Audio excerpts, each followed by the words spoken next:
안녕하세요. 위즈덤TV의 신루이스입니다. 오늘은 사람들이 사이비 종교에 빠지는 이유, 신천지의 사례를 중심으로 이야기를 나누려고 합니다.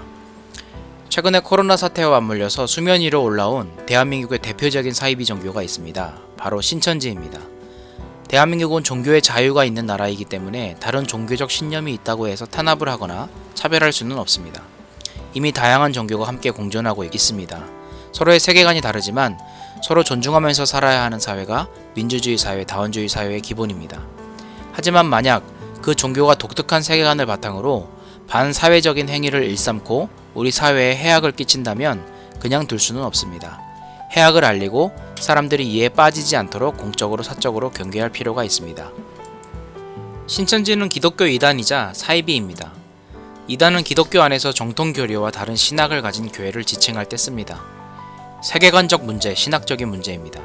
하지만 사이비는 사회적인 문제를 일으키는 집단입니다. 지하철에 독가스를 살포하여 많은 사람을 죽인 옴진리교, 남미로 이주하여 단체 자살한 짐 존스가 대표적인 예입니다.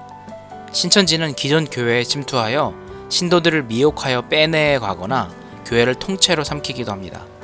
많은 가정이 신천지에 빠진 아내, 자녀, 아버지로 인해 파탄에 이르고 피눈물을 흘리며 호소하고 있습니다.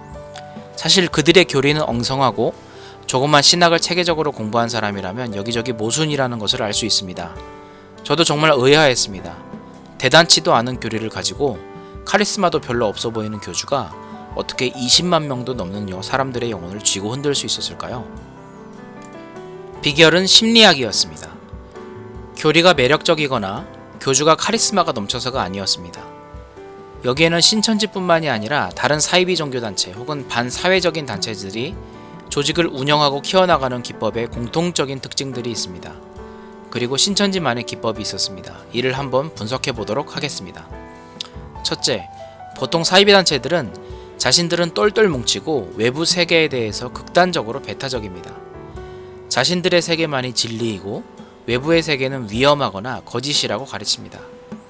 그렇게 함으로써 조직 내부에 단단한 결속력을 가지게 됩니다. 이는 조직원들에게는 강한 소속감을 줍니다. 자신이 환영받고 사랑받고 존중받는 느낌을 받습니다. 어딘가에 소속되고 싶고 그럼으로써 공동체성을 느끼고 자신이 케어받고 관심받는다는 느낌을 줍니다. 무언가 결핍이 있는 사람들이 쉽게 빠지는 이유입니다. 두 번째, 사이비 단체들은 조직원들에게 자신들이 특별히 선택받은 존재라고 가르칩니다. 신천지도 14만 4천 명이란 숫자를 강조하며 이 안에 들어야 한다고 끊임없이 강조했죠. 이는 요한계시록에 나오는 숫자인데 이를 문자적으로 자기들만의 이상한 방법으로 해석하여 특별히 선택받아 구원받은 존재라고 가르쳤습니다. 그리고 조직원들에게 미션을 주고 적당한 직책을 줍니다. 조직 밖에서는 아무것도 아닌 존재라고 생각했던 사람이 그곳에만 가면 특별한 존재, 꼭 필요한 존재가 되고 미션이 주어져 열심히 수행합니다. 그리고 더 충성도가 강해집니다. 세 번째, 사이비 단체들은 대부분 임박한 종말론을 가지고 있습니다. 세상의 종말이 얼마 남지 않았으니 얼른 자신들만의 구원의 도를 따르라고 설파합니다. 각박한 인생살이를 하고 있는 사람들에게 임박한 종말론은 매력적입니다.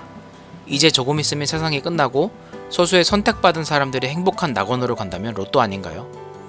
힘든 인생을 그냥 하루하루 열심히 살라는 메시지는 이들에게는 차라리 고문입니다. 자신의 인생을 다시 시작할 수 있는 기회를 임박한 종말론을 통해서 얻습니다. 여기서 잠깐 외국의 사례를 살펴볼게요. 미국 시카고에 30여 명 정도의 종교 집단이 있었습니다. 키이츠라는 이름을 가진 교주가 외계인으로부터 특별한 영적인 메시지를 받는다고 믿었습니다. 이 부인을 통해 전달된 가르침을 믿고 따르는 사람들은 구원해준다는 교리가 핵심이었습니다. 교주에 의하면 이제 얼마 후에 지구에 대홍수가 발생할 것인데 재난이 발생하기 직전에 UFO가 와서 그들을 안전한 다른 혹성으로 옮겨준다는 것이었습니다. 신도들은 지구의 멸망을 예견하면서 돌이킬 수 없는 행동들을 했습니다. 직업도 버리고 가족들과의 연도 끊어버렸습니다. 자신의 모든 재산을 남에게 줘버린 사례도 있었습니다. 그들이 좀 더 극단적인 행동을 할수록 그들의 믿음은 더욱 견고해졌습니다. 대홍수가 예견된 하루 전날 밤 그들은 비행 접시에 타기 위해서 준비하였습니다. 몸에 금속 조각을 지녀서는 안 된다는 지시에 여자들은 브래지어를 차지 않고 남자들은 바지에서 지퍼를 떼어내고 벨트 대신 천으로 만든 끈으로 바지 허리춤을 잡아매는 등 우스꽝스러운 복장을 하고 있었습니다. 조용한 정적 속에서 마지막 순간을 기다리고 있었습니다. 그들이 구원받기로 예견된 시간은 자정이었습니다. 하지만 자정이 지났지만 아무 일도 일어나지 않았습니다. 교주를 비롯하여 신도들이 고통스러워하면서 울음을 터뜨릴 때 갑자기 키이츠 교주가 허공에 손을 헤집으면서 외계인의 새로운 메시지를 전달하기 시작했습니다. 하루 종일 신심으로 기다린 신도들의 신앙에 신이 감동하여 지구를 멸망시키려는 마음을 바꾸었다는 것이었습니다. 키이츠 교주의 희망의 메시지를 받은 신도들은 갑자기 활기를 띠기 시작했습니다. 그리고 이어서 메시지가 전달되었습니다. 신이 이 세상을 대홍수로 멸망시키지 않기로 결정했다는 사실을 세상에 널리 알리라는 것이었습니다. 이때부터 신도들은 열심히 신문사, 라디오 방송국 등에 알리고 열심히 전화를 돌려대기 시작했습니다.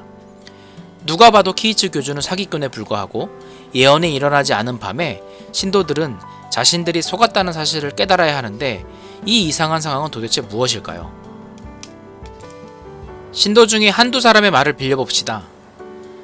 나는 대홍수가 꼭 올 것이라고 믿을 수밖에 없었어요. 왜냐하면 나는 이제 돈을 다 써버려서 한 푼도 없기 때문이죠. 나는 직장도 버렸어요. 믿을 수밖에 없었어요. 나는 이제 갈 때까지 가야 합니다. 여기서 그만둘 수는 없어요. 나는 모든 것을 다 포기했어요. 나는 세상과의 모든 인연을 다 끊었어요. 나는 세상과 완전히 등을 돌렸어요. 이제 무슨 일이 있어도 믿을 수밖에 없어요. 이 사례에서 볼 수 있듯이 사이비 종교의 특징상 반사회적인 성격을 띠고 이로 인해 사회적인 관계가 끊어지고 경제적으로 탕진하는 등 더 의존적일 수밖에 없는 상태가 됩니다. 어떤 일을 진행할 때 그동안 해온 비용이 아까워서라도 할 수밖에 없는 상황, 경제적인 용어로 매몰 비용이라고 합니다. 지금 포기하는 것이 손해를 최소화하고 앞으로 발생할 손해를 막는 합리적인 의사결정이지만 잘못된 의사결정으로 이미 발생한 손해가 너무 크고 너무 많이 와버린 겁니다. 그럼 오히려 멈추기보다 계속 손해를 보는 의사결정을 합니다.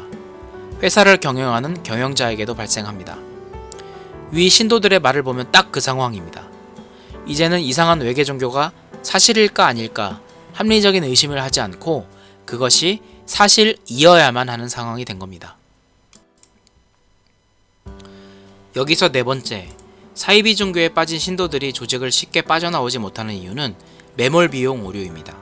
그들이 오래 단체에 빠져 있었을수록 시간과 들인 경제적인 비용은 어마어마할 겁니다. 그럴수록 비용 대비 믿음은 강해집니다. 아니, 강하게 스스로 만들어 심리적으로 발생하는 부조화를 해결합니다. 가끔 대학 교수나 전문직에 종사하는 소위 지적으로 엘리트라 불리는 사회계층이 터무니없는 사이비에 빠지는 경우를 보게 됩니다. 이런 사람들일수록 자신의 내부적으로 발생하는 심리적 부조화 현상을 자신의 합리적 선택이 틀릴 리 없다는 강한 확신으로 해결합니다. 그리고 그들은 포교 활동을 통해 더 많은 신도들을 모집함으로 자신의 신념의 사회적 증거를 만들어 갑니다. 신천지가 포교 활동을 할 때 쓴 방법이 속임수를 통한 심리적 사회 증거 만들기였습니다. 포교 활동을 통해서 5명의 성경 공부 모임에 나가기 시작한 A양이 처음에 의아했던 마음을 안심하고 계속 모임에 나갈 수 있었던 이유는 사실 A양 말고 나머지 3명의 모임의 참여자도 이미 신천지에서 활동을 하고 있었던 사람들이었습니다. 성경 공부를 하는 동안 기획된 리액션, A양에 대한 관심 등으로 A양이 합리적인 판단을 하기 어렵게 만듭니다. 자연스럽게 그렇게 세팅된 모임에서 한 명의 새로운 신도를 얻기 위해 4명이 연기를 하는 거죠. 인위적으로 사회적 증거를 조작하는 겁니다. 사람은 다수가 그렇다고 믿는 것에 자연스럽게 따르고자 하는 심리가 있습니다. 그들은 처음부터 자신의 존재를 드러내지 않습니다. 심지어 영어 공부 모임, 탁구 동호회 등의 이름으로 사람들을 접촉합니다. 시작부터 과정까지 거짓으로 시작해 거짓으로 사람의 심리를 조종합니다. 조직이 이런 전도 방법이 치밀하게 기획되어 있고 관리 시스템이 되어 있다는 것이 신천지가 무서운 이유입니다. 그들이 급성장한 이유입니다. 불법적인 다단계 조직에서 가장 큰 이익을 누리는 사람은 누구인가요? 피라미드 조직의 가장 꼭대기에 있는 그 사람입니다. 신천지는 네트워크 마케팅이라고 하는 다단계의 자발적 증시 권리를 포교 활동에 그대로 사용합니다. 그렇다면 그 조직에서 가장 큰 이익을 누리는 사람은 누구일까요?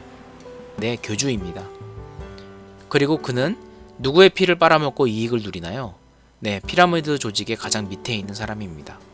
건강한 종교는 인생의 생사고락에 대해서 의미를 부여하며 힘들지만 고단한 인생을 살아갈 수 있는 힘을 줍니다. 그리고 나도 힘들지만 내 주위를 사랑하고 돌볼 수 있도록 독려합니다. 오히려 우리 사회를 좀 더 건강하고 인간다운 사회로 만들기 위해서 사회 참여를 독려하고 건강한 시민으로 살아갈 수 있도록 교육합니다. 혹시 여러분이 속한 조직이 세상이나 다른 사상에 대해서 과하게 배타적이고 권력과 권한이 한 명의 리더에게 집중되어 있다면 건강하지 않다는 신호입니다. 그리고 조직의 맹목적인 충성을 강요하고 과하게 종말을 강조하면서 베리치빈의 666이네 하면서 위협적인 그리고 좀 기괴한 이야기를 한다면 의심해 보시길 바랍니다. 외롭고 결핍이 많고 이리 치이고 저리 치이는 인생을 사는 현대인들은 사이비 종교에 빠지기 쉬운 심리 상태에 있습니다. 여러분들 주위에 독보석같이 자라있는 사이비 종교단체를 조심하시길 바랍니다. 혹시 자신이 속해 있는 조직이 건강하지 않다고 느껴지면 전문가의 상담을 받고 빠져나오시길 바랍니다.